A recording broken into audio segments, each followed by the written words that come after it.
Hello everyone, welcome back to the smart exam. मित्रांनो, आजच्या व्हिडिओमध्ये आपण तुमच्या येणाऱ्या मुंबई हायकोर्ट भरती 2026 वर फोकस करून मुंबई हायकोर्ट भरतीसाठी आवश्यक असणारे PYQ प्रश्न, प्रिव्हियस इयर क्वेश्चन्स या व्हिडिओमध्ये आपण फुल डिटेलमध्ये अभ्यासणार आहे. चला तर वेळ न घालवता हा अति महत्त्वाचा व्हिडिओ स्टार्ट करू. पहा, पहिला प्रश्न पहा, पुढीलपैकी कोणत्या रोगात त्वचा संवेदनहीन होणे एक लक्षण आहे? पहा, कोणत्या रोगात त्वचा संवेदनहीन होणे एक लक्षण आहे? तर त्या आहे कुष्ठरोगात, लेप्रेसीमध्ये. ओके, योग्य उत्तर पर्याय क्रमांक 4, कुष्ठरोग, लेप्रेसी. आता यालाच काय म्हणतात? यालाच हॅन्सन डिसीज असं देखील म्हणतात. ओके, आणि याचा प्रादुर्भाव परिघीय मज्जातंतूवर होतो, हे लक्षात ठेवा. आणि याची जर लक्षणे सांगायची झाली तर त्वचेवर चट्टे, त्वचा संवेदनहीन, मज्जातंतू जाड होणे, तोंडाच्या आणि कानाच्या त्वचेवर गाठ असणे, ओके, आणि व्रण जखमांचे तयार होणे, आणि हाताच्या व पायांच्या बोटांमध्ये विकृती होऊन ते जळून जातात, हे लक्षात ठेवा. आणि यावर उपचार काय? तर यावर उपचार आहे MDT, मल्टी ड्रग थेरपी. यामध्ये डॅप्सोसिन, ओके, डॅप्सोन, रिफॅम्पिसिन आणि इथिओनामाइड, क्युनोलोन आणि क्लोफॅझॅनिम यांचा उपयोग केला जातो. ओके, या उपचार पद्धतीमध्ये या रोगाच्या. ओके, त्यानंतर पुढे पाहूया. तांदळाच्या पाण्यासारखे मल हे लक्षण कोणत्या रोगाचे आहे? पहा, तांदळाच्या पाण्यासारखे मल हे लक्षण आहे पटकीचे. ओके, योग्य उत्तर पर्याय क्रमांक 1, पटकी. आता ही एक ॲक्यूट डिसीज आहे मित्रांनो, एंडेमिक आणि एपिडेमिक आहे ही. ओके, स्थानिक तसेच व्यापक स्वरूपात आढळणारा हा रोग आहे आणि गर्दी व कमी स्वच्छतेच्या ठिकाणी हा पसरतो. आणि याची लक्षणे सांगायची झाली तर काय सांगार? तीव्र अतिसार, उलट्या, ओके, पाण्याचे प्रमाण कमी होतं, तांदळाच्या पाण्यासारखा मल येतो, डोळे खाली जातात, ओके, पोटात व पायात मुरडे येतात. आणि यामध्ये उपचार काय? तर अतिसार यासाठी जो रोगोपचार आहे तोच इथे केला जातो. म्हणजे WHO ने जी ORS ची शिफारस केलेली आहे ते ORS, हे लक्षात ठेवा. ओके, त्यानंतर पहा, विषमज्वरासंबंधी चुकीचे लक्षण ओळखायचे. ओके, दररोज ताप स्टेप लेडर फॅशनच्या स्वरूपात वाढणे हे बरोबर आहे, पोटावर पुरळ येणे हे देखील बरोबर आहे, प्लिहाचा आकार वाढणे हे देखील बरोबर आहे. मग हे तिन्ही पर्याय बरोबर आहेत, चुकीचे नाहीत. मग या प्रश्नाचे योग्य उत्तर असेल पर्याय क्रमांक 4, अबक. सर्वच विषमज्वराची लक्षणं आहेत. ओके, आता विषमज्वर काय? तर साल्मेनोला टायफी, या साल्मेनोला टायफीचा प्रादुर्भाव केवळ माणसात आढळतो, हे लक्षात ठेवा. आणि हा स्थानिक व्यापक एंडेमिक एपिडेमिक स्वरूपात आढळतो. ओके, यामध्ये काय? शरीरात कणकण येते, लक्षणामध्ये आणखीन लक्षणे पहा, शरीरात कणकण येते, डोके दुखतं, अतिसार, पोटावर पुरळ, प्लिहाचा आकार वाढणे ही त्याची लक्षणे आहेत. आणि उपचारामध्ये काय? तर एम्पिसिलिन, ॲमॉक्झिसिलिन याचा यूज केला जातो. तसेच टायफॉइड टाईप A आणि B ही लस वापरली जाते. ओके, त्यानंतर पुढे पाहूया. पहा, बॅबोनिक, प्युनोमिक आणि सेप्टिसेमिक असे कोणत्या रोगाचे स्वरूप आहे? तर पहा, बॅबोनिक, प्युनोमिक आणि सेप्टिसेमिक हे प्लेग या रोगाचे स्वरूप आहे. ओके, योग्य उत्तर पर्याय क्रमांक 2, प्लेग. आता प्लेग हा झुनोटिक रोग आहे. ओके, प्राण्यांकडून मानवांमध्ये प्रसार होणारा रोग आहे. उंदीर पिसांमार्फत पसरतो, हा रोग पिसूमार्फत मानवामध्ये प्रवेश करतो. ओके, हे लक्षात ठेवा. व्हेक्टर रोगवाहक काय आहे? तर ते आहे पिसू. ओके, आणि यामध्ये 3 आहेत. बेबोनिक कसा आहे? तर वेदनादायी गाठी हा सर्वात सामान्य प्रकार आहे. प्युनोमिक हा दुर्मिळ प्रकार आहे, फुफ्फुसांचा दाह. ओके, आणि सेप्टिसेमिक प्लेग हा देखील दुर्मिळ प्रकार आहे. ओके, आणि यामध्ये उपचार काय? तर प्रतिबंधात्मक लस, प्लेगची लस यावरील उपचार आहे. ओके, त्यानंतर पुढे पाहूया. पहा, पुढीलपैकी कोणता रोग हा झुनोटिक प्राण्यांकडून मानवांमध्ये प्रसार होणारा रोग आहे? आपण पाहिलं प्लेग आणि रेबीज देखील झुनोटिकच आहे. मग या प्रश्नाचे योग्य उत्तर असेल पर्याय क्रमांक 4, 1 व 2. ओके, आता पहा, प्लेग संबंधी आपण डिटेल माहिती घेतलेली आहे. आता रेबीज बद्दल माहिती घेऊ. रेबीज हा तीव्र रोग, ॲक्यूट डिसीज आहे. ओके, या रोगाला हायड्रोफोबिया डिसीज असं देखील म्हटलं जातं आणि मध्यवर्ती मज्जासंस्थेवर हा रोग परिणाम करतो. ओके, आणि हा कसा रोग आहे? आपण सांगितलं झुनोटिक रोग आहे. संक्रमित कुत्र्याच्या चावल्याने हा रोग माणसाला होतो, हे लक्षात ठेवा. ओके, आणि यावर उपचार पद्धती काय आहे? अँटी रेबीज लस आहे आणि साबणाने ती जखम धुणे हे यावरील उपचार पद्धती आहे. पुढे पाहूया. तर मित्रांनो, तुमच्यासाठी एक सूचना आहे. तुमच्या येणाऱ्या मुंबई हायकोर्ट भरती 2026 वर फोकस करून आपण तुमच्या परीक्षेसाठी एक बेस्ट अशी GK ई-बुक लॉन्च केलेली आहे आणि याची प्राइस आहे फक्त आणि फक्त 129 रुपये. ओके, आणि ज्यांनी आपला 69 रुपीजचा जो महाप्रश्नसंच आहे, म्हणजे जो आपला 2700 प्लस प्रश्नांचा वन लाईनर प्रश्नांचा महाप्रश्न संच आहे. ओके, हा महाप्रश्न संच ज्यांनी 69 रुपीजमध्ये घेतलेला आहे त्यांच्यासाठी ही ई बुक फक्त आणि फक्त 89 रुपीजमध्ये मिळणार आहे. त्यामुळे आत्ताच 98 23 93 18 27 या नंबरवर व्हॉट्सअप मेसेज करा आणि आपला हा ई बुक घ्या आणि परीक्षेसाठी आपण योग्य दिशेने अभ्यास सुरू करा. आणि जर हा दोन्ही प्रश्नसंच तुम्हाला हवे असतील तर ते फक्त 159 रुपीजमध्ये मिळणार आहेत, हे लक्षात घ्या. त्यामुळे हे दोन्ही प्रश्नसंच तुमच्या परीक्षेच्या दृष्टीने खूप महत्त्वाचे आहेत. ओके, तर पुढे पाहूया. आता पहा, देवी रोगाचे कोणत्या भागातून निर्मूलन झालेले आहे. पहा मित्रांनो, देवी रोगाचे जागतिक स्तरावर निर्मूलन झालेले आहे. ओके, योग्य उत्तर पर्याय क्रमांक 4 जागतिक. 24 मे 1975 भारतात शेवटचा रोगी आढळला होता देवी रोगाचा. ओके, आणि 5 जुलै 1975 भारताने या रोगापासून भारतमुक्त झाल्याचं जाहीर केलं. ओके, आणि एप्रिल 1977 मध्ये जागतिक संस्थेने भारत या रोगापासून निर्मूलन झाल्याची पुष्टी केली होती. आणि मे 1980 मध्ये WHO हा रोग जागतिक पातळीवर निर्मूलन झाल्याची पुष्टी केली. ओके, याचं लक्षण काय तर एकाकी ताप येतो, डोकं दुखतं, पाठ दुखते, उलट्या येतात. ओके, पुरळ येते. यावर उपचार काय आहे तर यावर देवीची लस हा उपचार आहे. आणि देवीची लस ही पहिली यशस्वीरित्या तयार केलेली लस आहे, हे देखील लक्षात ठेवा. आणि ही लस एडवर्ड जेन्नर यांनी 1798 मध्ये विकसित केली, हे लक्षात ठेवा. आणि सध्या या रोगाचे उच्चाटन झालंय म्हणून भारतात ही लस दिली जात नाही. ओके, त्यानंतर पुढे पाहूया. कोपलिक स्पॉट हे लक्षण कोणत्या रोगाचे आहे. ओके, कोपलिक स्पॉट हे लक्षण कोणत्या रोगाचे आहे तर हे लक्षण आहे गोवरचे. ओके, योग्य उत्तर पर्याय क्रमांक 2 गोवर. ओके, आता गोवर हा कसा आहे तर हा ॲक्यूट आणि हायली इन्फेक्शियस रोग आहे. ओके, तीव्र व खूप जास्त संक्रामक रोग आहे, डिसीज आहे. ओके, मुख्यतः 5 वर्षांखालील मुलांना हा होतो आणि हा रोग केवळ माणसात आढळतो. ओके, अचानक सर्दी ताप ही त्याची लक्षणं आहेत. ओके, आणि पहिल्या व दुसऱ्या खालच्या दाढेच्या विरुद्ध बाजूला तोंडात कोपलिक स्पॉट दिसतात. ओके, आणि कानाच्या मागच्या बाजूने पुरळ येण्यास सुरुवात आणि काही तासात चेहरा आणि मानेवर पुरळ वाढतात व पुढे 2-3 दिवसात पायापर्यंत देखील पुरळ वाढतात. ओके, यावर उपचार काय तर यावर MMR मिसल्स मम्स आणि रुबेला MMR लस दिली जाते. आपण बऱ्याच वेळा हा प्रश्न पाहिलेला आहे. ओके, त्यानंतर पुढे पाहूया. डॅशमध्ये WHO अधिकृतपणे भारताला पोलिओ फ्रीचा दर्जा दिला. पहा, WHO अधिकृतपणे भारताला पोलिओ फ्रीचा दर्जा दिला 2014 मध्ये. ओके, योग्य उत्तर पर्याय क्रमांक 3 2014. पोलिओ हा तीव्र संक्रामक रोग आहे, ॲक्यूट इन्फेक्शियस डिसीज आहे. ओके, आणि 13 जानेवारी 2011 पासून भारतात या रोगाची एकही घटना आढळली नाही आणि शेवटचा रुग्ण पश्चिम बंगालमध्ये आढळला, हे लक्षात ठेवा. आणि 27 मार्च 2014ला WHO अधिकृतपणे भारताला पोलिओ फ्रीचा दर्जा दिला, हे देखील आपल्याला लक्षात ठेवायचे. आणि यासाठी एक मोहीम आहे, पल्स पोलिओ मोहीम. ओके, पल्स पोलिओ लसीकरण मोहीम. ती सुरुवात कधी झाली होती 9 डिसेंबर 1995 मध्ये सुरुवात झाली होती.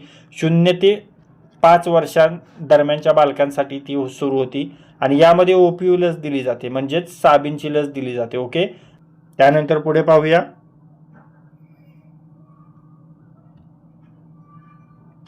मध्यवर्ती मज्जासंस्थेवर प्रादुर्भाव परिणाम पाडणारा रोग कोणता आहे. मध्यवर्ती मज्जासंस्थेवर प्रादुर्भाव परिणाम पाडणारा रोग आहे पोलिओ आणि रेबीज. ओके, योग्य उत्तर पर्याय क्रमांक 2 अ व क, पोलिओ आणि रेबीज या दोन्ही रोगांबद्दल आपण डिटेल माहिती घेतलेली आहे. पुढे पाहूया. पुढील विधाने पहा. OPV ही लस स्नायूंमध्ये दिली जाते आणि IPV ही लस तोंडाद्वारे दिली जाते. पहा, ही दोन्ही विधाने चुकीची आहेत मित्रांनो. ओके, योग्य उत्तर पर्याय क्रमांक 4 दोन्ही योग्य नाहीत. ओके, दोन्हीही नाही, कारण OPV ही जी लस आहे ती तोंडाद्वारे दिली जाते आणि IPV ही लस आहे ती स्नायूंमध्ये दिली जाते. ओके, आता OPV मध्ये काय आहे तर तोंडाद्वारे दिली जाते, जास्त परिणामकारक असते, स्वस्त असते आणि आतड्यात तसेच शरीरभर प्रतिकार क्षमता पुरवते. आणि OPV म्हणजेच तोंडाद्वारे दिली जाणारी लस याला ओरल पोलिओ वॅक्सिन म्हणतात.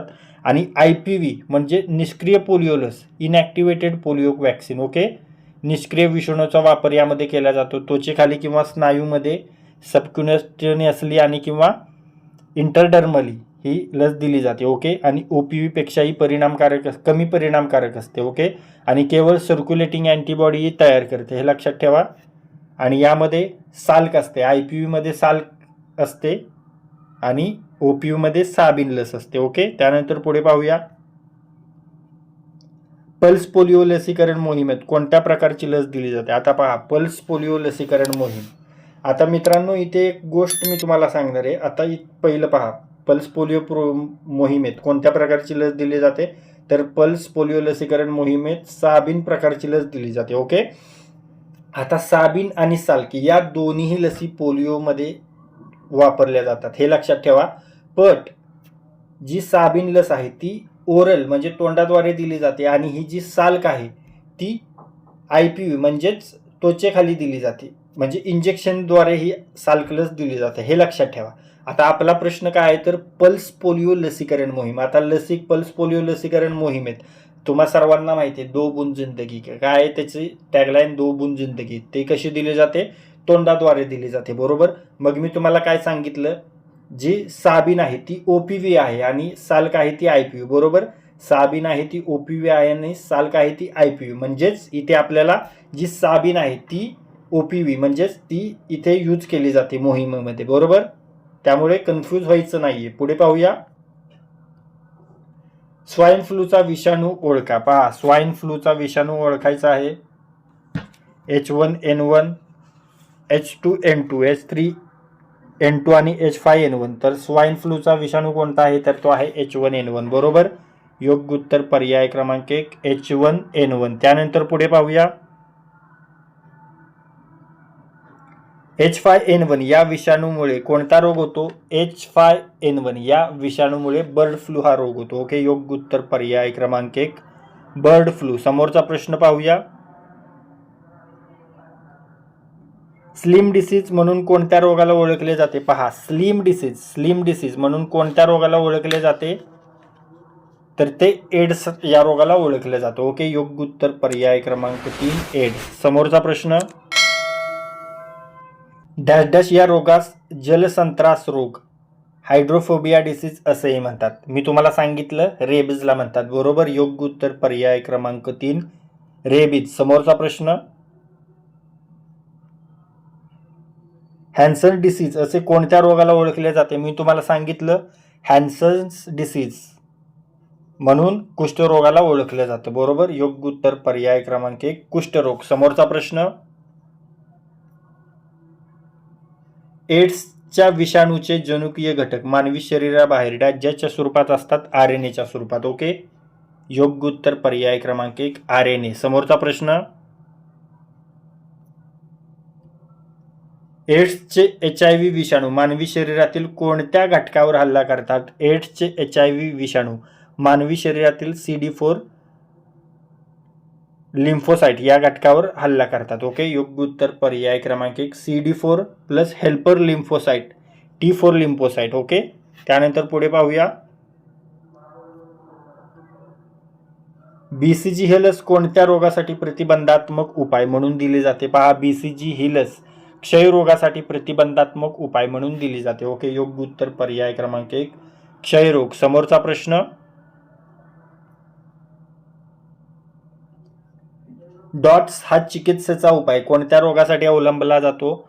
डॉट्स हा चिकित्सेचा उपाय क्षयरोगासाठी अवलंबला जातो, बरोबर. योग्य उत्तर पर्याय क्रमांक 2 क्षयरोग. समोरचा प्रश्न.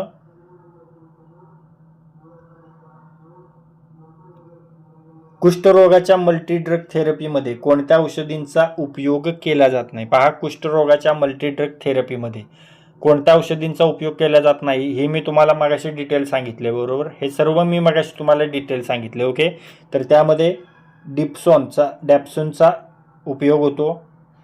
रिफॅम्पसिन देखील मी तुम्हाला सांगितलं. इथिओनामाइड देखील वापरतात, क्युनोलॉन देखील वापरतात आणि क्लोफॅझिनिम हे देखील वापरतात. मग या प्रश्नाचे योग्य उत्तर असेल पर्याय क्रमांक 1 वरील सर्वांचा वापर कुष्ठरोगात होऊ शकतो. ओके, त्यानंतर पुढे पाहूया, अयोग्य जोडी ओळखायची. ओके, आता पहा, WHO नुसार नवीन ORS घटक आणि त्यांचे घटकांचे प्रकार. ओके, आता पहा, सोडियम क्लोराईड किती आहे WHO नुसार? तर सोडियम क्लोराईड 12.6 आहे का?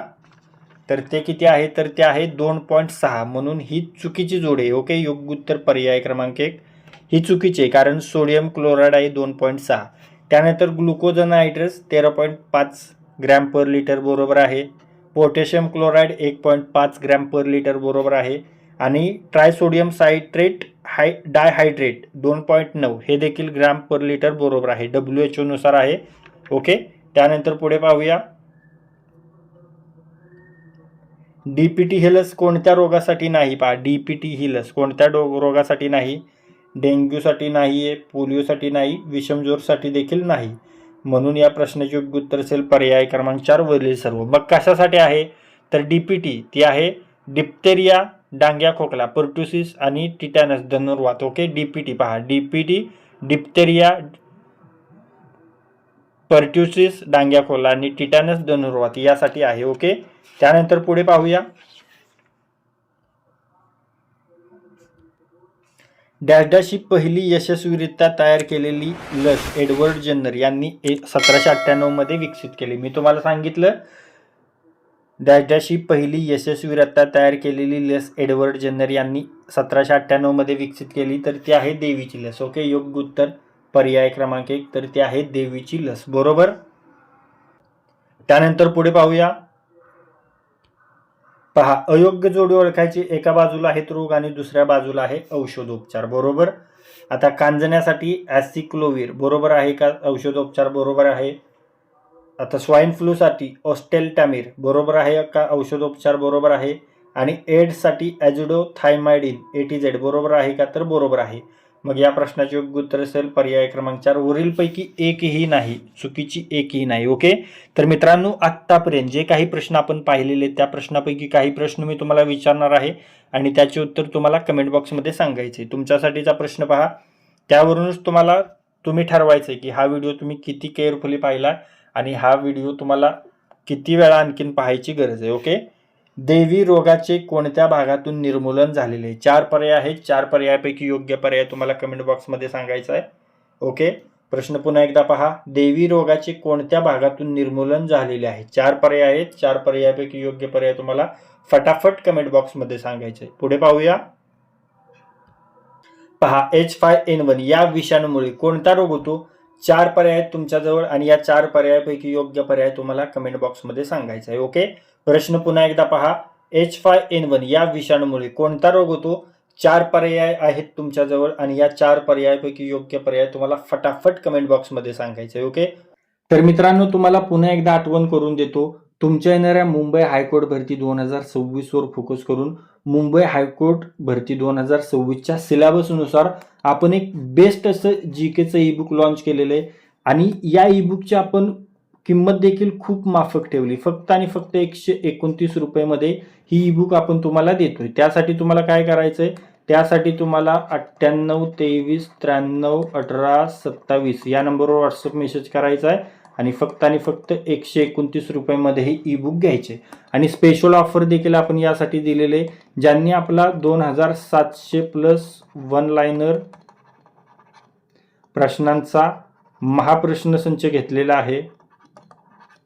2700 प्लस वन लाइनर प्रश्नांचा महाप्रश्न संच ज्यांनी 69 रुपीजमध्ये घेतलेला आहे, त्यांच्यासाठी ही ईबुक फक्त 89 रुपीजमध्ये मिळणार आहे. त्यामुळे या ऑफरचा लगेच लाभ घ्या. आणि जर हे दोन्ही प्रश्नसंच तुम्हाला हवे असतील तर ते फक्त आणि फक्त 159 रुपयामध्ये मिळणार आहे. खूपच माफक फीमध्ये आपण जास्तीत जास्त तुम्हाला देण्याचा प्रयत्न करतोय.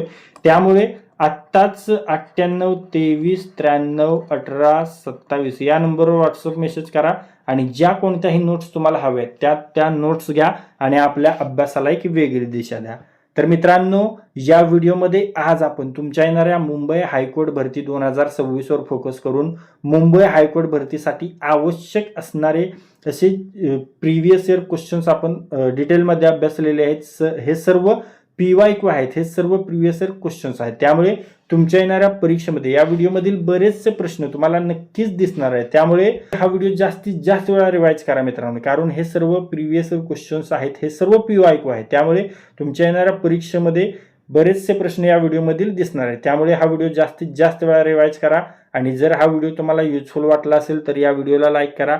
हा व्हिडिओ आपल्या कमीत कमी 10 मित्रांसोबत शेअर करा आणि जर हा व्हिडिओ तुम्ही पहिल्यांदाच आपल्या स्मार्ट एक्झाम चॅनलवर पाहत असाल तर आपल्या स्मार्ट एक्झाम चॅनलला सबस्क्राईब करा आणि बेल आयकॉनला हिट करा. तर लाईक करा, शेअर करा आणि सबस्क्राईब करा. थँक्यू.